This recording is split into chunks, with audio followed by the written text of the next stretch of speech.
Hello guys, welcome to my channel. ఈరోజు నేను ఈ వీడియోలో ఈరోజు నేను రాసిన ఆర్ఆర్బీ ఎన్టీపీసీ ఎగ్జామ్ యొక్క నా ఎక్స్పీరియన్స్ షేర్ చేద్దామని వచ్చాను. ఇంపార్టెంట్ ట్రిక్స్ ఏమైనా ఎలాగ ఉండాలని. మీరు కానీ ఎవరైనా ఆర్ఆర్బీ ఎన్టీపీసీ ఎగ్జామ్ రేపు ఎల్లుండి షిఫ్ట్స్లో ఉంటే మీ అందరికీ జస్ట్ చెప్పేది ఇదే. సో ఏం లేదు, సింపుల్ క్వశ్చన్. యాక్చువల్లీ నేను అసలు ఆర్ఆర్బీ ఎగ్జామ్ని ఎవడు రాస్తాడులే, ఏంది పోవడం అవసరం అనుకుని కూర్చున్నాను. బట్ యాక్చువల్లీ నేనే చాలా షాక్ అయ్యాను పేపర్ చూసిన తర్వాత. ఆల్మోస్ట్ మనకి సీజీఎల్ ప్రాక్టీస్ అవ్వాలి అని అంటే ఈ ఆర్ఆర్బీ ఎగ్జామ్ రాయడం వల్ల సీజీఎల్ ఎగ్జామ్ మీకు ప్రాక్టీస్ అవుతుంది. ఐబీపీఎస్ బ్యాంక్ ఎగ్జామ్స్ కన్నా చాలా ఈజీగా ఉంది పేపర్ ఒక రకంగా చెప్పాలంటే.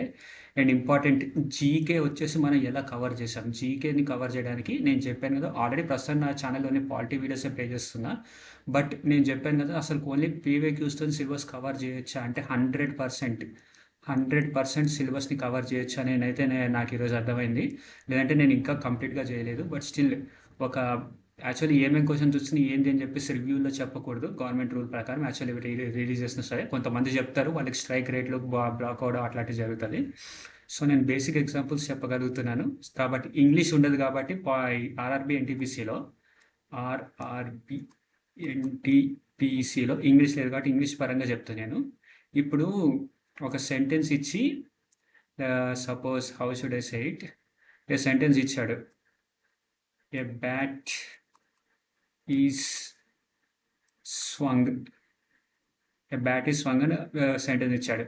ఇందులో వచ్చేసి ఆర్టికల్ ఏది అని అడిగాడు అనుకోండి క్వశ్చన్లో. ఆప్షన్ వచ్చేసి ఏ ఉంది, ఈజ్ ఉంది, స్వంగ్ ఉంది, యుఎన్జి. కానీ నాకు ఆర్టికల్ ఏంది అని కరెక్ట్గా తెలియదు. నేనైతే స్వంగ్ అనుకున్నా. స్వంగ్ అయితే వెర్బ్ అని నాకు తెలుసు. స్వంగ్ అనేది వెర్బ్, ఎడ్జెక్టివ్, నౌన్ వస్తుంది. ఈజ్ అనేది హెల్పింగ్ వెర్బ్. ఈ రెండు కావు కాబట్టి ఏ అనేది ఆన్సర్ అవుతుంది అనుకున్నా. అదే అయింది. సో ఓవరాల్ ఆ రకంగా నేను పెట్టుకుంటా వచ్చాను. అండ్ మీరు చూస్తే సో అండ్ పాలిటిక్స్ సంబంధించి కూడా నేను అలాగే చేశాను ఎగ్జామ్లో. వెరీ ఈజీగా వచ్చింది. రీజనింగ్ అయితే చాలా వరకు టైం కన్స్యూమింగ్ క్వశ్చన్స్ ఏమి రాలేదు. లేదంటే నేను ప్రాక్టీస్ అస్సలు చేయలేదు కాబట్టి నాకు దెబ్బైంది. ఓకే, రీజనింగ్ కూడా చాలా సింపుల్ క్వశ్చన్స్ వచ్చాయి. మీరు కానీ ఎవరన్నా ఆల్రెడీ అప్లై చేసి ఏం వెళ్తాంలే అని అనుకుంటుంటే కంపల్సరీ వెళ్ళండి. పక్కా అటెంప్ట్ అయితే ఇవ్వండి, ఎగ్జామ్ని మిస్ అవ్వద్దు. ఎందుకు అని అంటే రీజనింగ్ ఈజీగా వచ్చింది. రీజనింగ్ ఈజీగా వచ్చింది, క్వాంట్ ఈజీగా వచ్చింది. క్వాంట్ కూడా ఈజీగానే ఉంది. పేపర్ మంచిగా 16th షిఫ్ట్ నాది. 16th షిఫ్ట్ 3 PM నేను అటెంప్ట్ ఇచ్చాను. యాక్చువల్లీ అసలు వెళ్ళకూడదు అనుకున్నాను కానీ వెళ్ళాను. వడలుతాడులే ఏంది ఆ దరిద్రం అంతా అనుకుని. బట్ యాక్చువల్లీ చాలా ఈజీగా అయిపోయింది నాకు. అండ్ జీకే కూడా పాలిటీ క్వశ్చన్స్ ఆల్మోస్ట్ 3 వచ్చినాయి. అందులో నేను 4 అటెంప్ట్ ఇచ్చాను, సేమ్ ఇలాగే ఆప్షన్ ఎలిమినేషన్ తోటి. కాబట్టి మీరు కూడా కంపల్సరీ వెళ్ళండి, రాయండి. మీ అదృష్టం బాగుంటే ఈజీగా అయిపోద్ది టైర్ 1. అండ్ నేను ముందు కూడా పేపర్స్ అలా ఎప్పుడే ఇంకా అలవాటు అవ్వలేదు నాకు ఈ పెన్ ట్యాబ్ ఎలా వాడాలి అని. అందుకే ఇబ్బంది పడుతున్నాను. సో వన్స్ నాకు ఈ పెన్ ట్యాబ్ వాడటం బాగా కొంచెం అలవాటు అయితే నేను ప్రీవియస్ ఇయర్ పేపర్స్ అప్లోడ్ చేయడం స్టార్ట్ చేస్తాను. సో మనకి ఈజీగా ఉంటుంది అప్పుడు.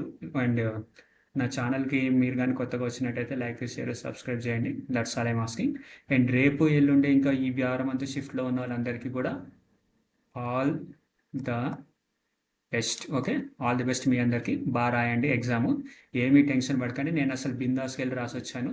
అండ్ నా అటెంప్ట్ వచ్చేసి 72 క్వశ్చన్స్ అటెంప్ట్ ఇచ్చాను అవుట్ ఆఫ్ 100. అందులో మెయిన్ జిఎస్ఏ సగం వరకు ఎగిరిపోయింది. జిఎస్ నేను సరిగ్గా ప్రిపేర్ అవ్వలేదు ఎందుకు. And also history questions, especially history questions కూడా బాగానే ఈజీగానే వచ్చినాయి. లేదంటే నేను హిస్టరీ వీడియోస్ పెడితే మీరు అసలు ఒక్కరు కూడా చూడలేదు, ఏమంత ఇంట్రెస్ట్ చూపించలేదు నా ఛానల్లో. కాబట్టి నేను కూడా హిస్టరీ పీవైక్యూస్ పెట్టలేదు. బట్ ఇప్పటి నుంచి హిస్టరీ పీవైక్యూస్ కూడా పెడతాను, అప్లోడ్ చేస్తాను. మనకి పక్కా బెనిఫిట్ అవుతుంది. సో చెప్తున్నా కదా, పీవైక్యూస్ని చదువుకుని వెళ్తే చాలు, మనం ఆల్మోస్ట్ ఎగ్జామ్ని క్రాక్ చేయగలగను, ఈజీగా క్రాక్ చేయగలం. పీవైక్యూస్ని నేర్చుకుంటే మనకి ఏమి స్పెషల్ మార్క్ టెస్ట్లో ఏం ప్రాక్టీస్ అవసరం లేదు. పీవైక్యూస్ ఉంటే చాలు. మనం ఏమి ఫస్ట్ ర్యాంక్ రావాల్సిన అవసరమే లేదు, ఫస్ట్ ర్యాంక్ అవసరమే లేదు మనకి. జస్ట్ పీవైక్యూస్ అంటే పీవైక్యూస్ కానీ ఉంటే మనకి ఇంకంతే, ఏ దిగులు ఉండదు, ఏ ఇబ్బంది ఉండదు. నేను అదే చెప్పగలుగుతున్నా. సో ప్లీజ్ అందరూ కూడా ఆర్ఆర్బీ ఎన్టీపీసీ ఎగ్జామ్కి వెళ్ళండి, రాయండి. ఆర్ఆర్బీ ఎన్టీపీసీ ఎగ్జామ్ని మిస్ అవ్వద్దు. పక్కా మీరు కానీ అప్లై చేస్తుంటే. అండ్ ఎవరైతే అప్లై చేయలేదో ఈ ఇయర్ వస్తుంది మళ్ళీ నోటిఫికేషన్, ఈ ఇయర్లో పక్కా అప్లై చేసుకోండి ఆర్ఆర్బీ ఎన్టీపీసీకి.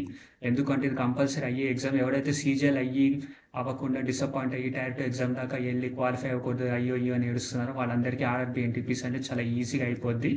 నా మాట విని ఆర్ఆర్బీ ఎన్టీపీసీ ఎగ్జామ్ కానీ ఉంటే మిస్ అవ్వకుండా రాయండి. Okay, that's all for today. Thank you all. By by.